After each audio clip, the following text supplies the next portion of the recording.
목요일입니다. 오늘도 새벽에 만난 하나님 오신 여러분들을 환영합니다. 같이 기도하겠습니다. 하나님 감사합니다. 하나님이 주신 날, 이날도 하나님 말씀으로 하나님을 만납니다. 말씀의 능력을 기대합니다. 그리고 또 의지합니다. 저 혼자서는 이겨낼 수 없지만 하나님이신 이 말씀의 능력을 붙잡고 있으면 제 능력을 넘어서서 하나님이 저와 함께 하심으로 넉넉하게 이길 줄로 믿습니다.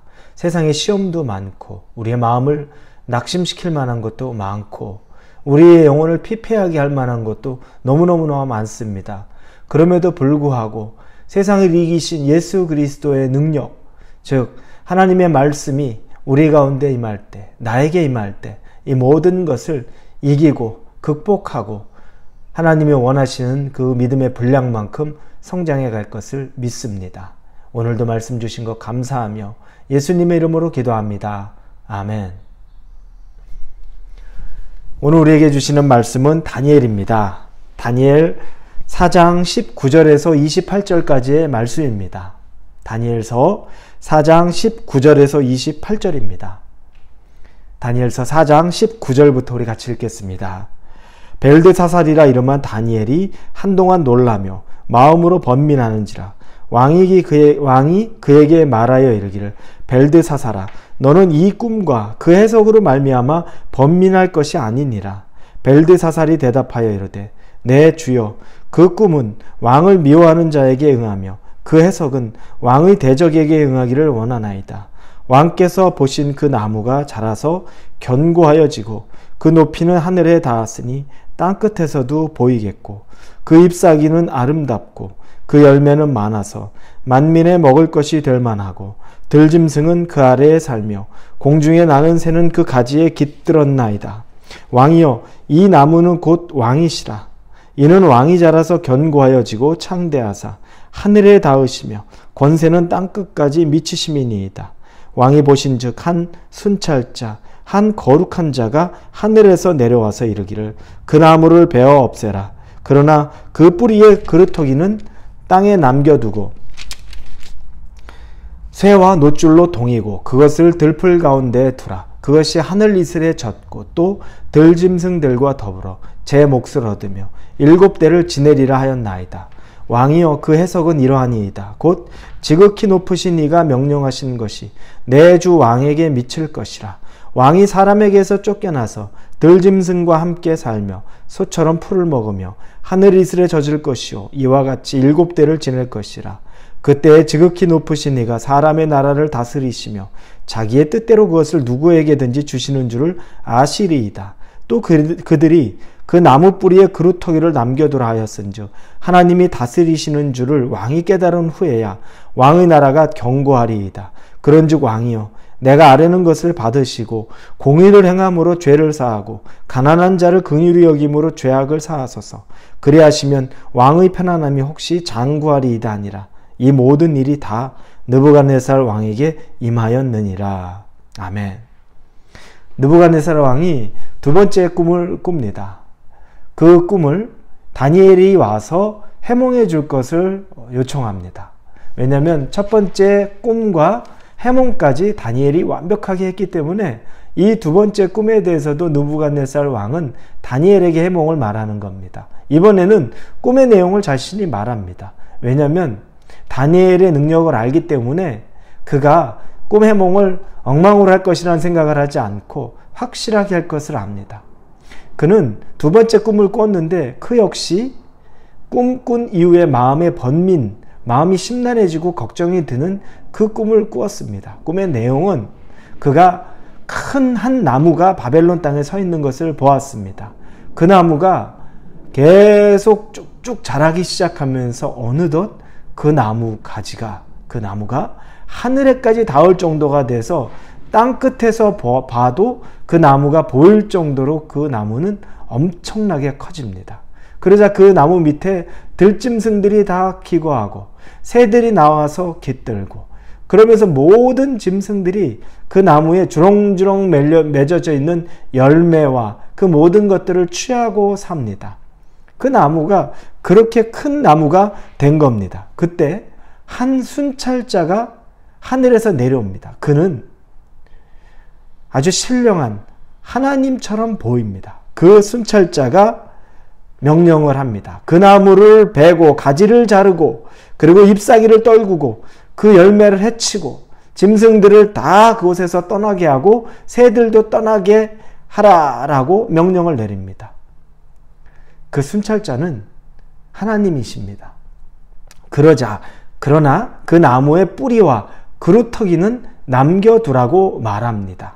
그것들은 남겨두고 나머지는 다 그렇게 하라. 그랬더니 정말 짐승들이 다 떠나가고 새들도 떠나가고 모든 것이 다 떠나가게 됩니다. 더 이상 그곳에는 이제 그 그루터기에 쇠와 놋줄로만 딱 묶여져 있고 다른 짐승들도 거할 수 없는 것이 됩니다.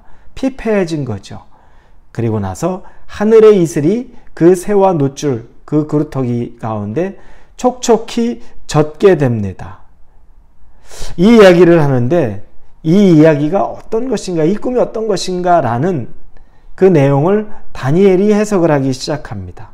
다니엘은 그러면서 오늘 본문이 이 꿈을 해몽하는 장면입니다. 제가 말씀드린 것은 해몽하기 전에 나왔던 본문이죠.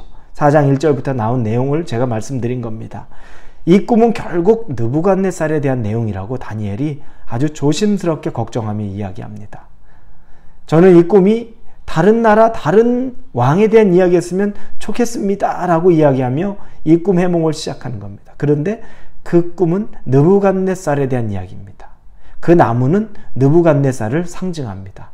느부갓네살은 엄청나게 거대한, 성공한, 그래서 그 밑에 모든 나라와 백성과 심지어 짐승들까지도 그 밑에 있으면서 그곳에서 그의 영향권 내에 살아간다는 겁니다. 그러나 어느 순간 하늘에서 하나님이, 순찰자라고 표현한 하나님이 내려오셔서 그에게 교만에 대해 경고하는 겁니다. 교만하지 마라. 왜냐하면 교만한 것은, 내가 이 일을 꿈에서 보여준 것은 네가 교만하게 되면 그 일을 반드시 네가 당하게 될 것이고, 네가 겸손해진 이후에 내가 다시 그것을 돌이키리라 말하는 겁니다. 왜냐하면 그렇게 된 이후에 7년 후에 다시 제자리로 돌아오게 될 것을 말하는 겁니다. 그래서 나중에 오늘 본문에 읽은 28절에 보니까 그 일이 다 이루어졌다고 나옵니다. 그때 다니엘이 27절에 말하죠. 죄를 끊고 의를 행하며 가난한 사람은 돌보고 죄악에서 멀어지십시오. 교만하지 마십시오. 하나님을 인정하십시오. 이 이야기를 합니다. 실제로 느부갓네살은 이 이후에 7년 동안 정신이 돌아서 미친 사람처럼, 짐승처럼 돼서 들에서 7년간 거합니다. 그러면서 그는 그곳에서 거하면서 다 그를 떠나고 혼자, 머리도 길고 손톱 발톱도 거의 짐승의 수준으로, 짐승과 더불어 먹고 살 정도로 정신이 다 돌았던 겁니다. 정신병자가 되었던 겁니다. 그러나 7년 후에 그가 다시 돌아오게 되는 것을 우리 뒷본문에서 봅니다. 여러분, 이 이야기는 다니엘이 느부갓네살이 이 꿈을 꾼 이후에 12개월 후에 일어날 일입니다. 실제로 일어났습니다. 12개월, 1년이 지난 후에 하나님은 미리 느부갓네살에게 경고를 준 거죠. 저는 이게 감사의 제목이라고 생각합니다. 하나님은 우리에게도 여러 징후들을 보여주십니다. 내가 변해야 될 징후, 예사롭지 않구나. 내가 다시 하나님 앞에 잘 겸비하고 서야 되겠구나. 하나님을 두려워하고 경외해야 되겠구나. 내 삶을 변화해야 되겠구나. 라는 것을 하나님은 심지어 이 이방의 바벨론 왕 느부갓네살에게도 보여줍니다. 교만하지 말고 하나님 앞에 겸손해야 된다는 것을 보여줍니다. 12개월 전에 보여주는 거죠. 그런데 그는 겸손하지 않았습니다. 우리가 읽지 않았지만 이 본문에 보니까 12개월 지난 이후에 30절에 나 왕이 말하여 이르되 이 큰 바벨론은 내가 능력과 권세로 건설하여 나의 도성으로 삼고 이곳으로 내 위엄의 영광을 나타낸 것이 아니냐 하였더니 1년 지난 후에 바벨론 궁을 거닐면서 얼마나 크고 위대한 것이 자기가 만족스러웠는지 얘기를 하는 겁니다. 내가 능력과 권세로 나의 도성으로 내 위엄의 영광을 나타내는 것 아니냐. 교만해지면 여러분 내 앞에 벌어진 일에 성공에 도취해 있고 교만해지면 그 일이 다 내가 한 것으로 느껴집니다. 다윗이 그랬죠. 그가 교만해진 마음이 있으니 마음이 풀어지고 나니 자기의 성을 거닐면서 밧세바를 보고 간음하게 되고 죄를 짓게 되는 모습을 봅니다. 자기의 삶에 도취되어 있어서 하나님을 잊은 겁니다. 교만은 하나님 없이 나 잘 살 수 있다는 것을 의미하는 겁니다. 하나님의 도움도 필요 없고 인도하심도 필요 없고 내가 나를 이루었다고 말하는 것이 교만입니다. 이 교만이 겉으로는 인사를 잘하고 예의 바른 것처럼 잘 웃고 수긍하는 것 같아도 정말 중요한 그 마음의 본질에는 교만은 내 능력으로 뭐든 다 할 수 있고 지금 이룬 것은 내가 열심히 해서 이룬 것이고 앞으로도 내가 최선만 다하면 이와 같은 일이 있을 거라고 말하는 것이 교만입니다. 하나님은 그것을 미워하고 하나님은 그것을 즉시 그 말이 끝나기도 전에 그래서 31절에 이 말이 아직도 나 왕의 입에 있을 때 하늘에서 소리가 내려 그 말이 끝나기도 전에 하늘에서 소리가 내서 그 경고를 이행합니다. 그리고 느부갓네살이 7년간 짐승처럼 살게 됩니다. 은혜는 무엇입니까?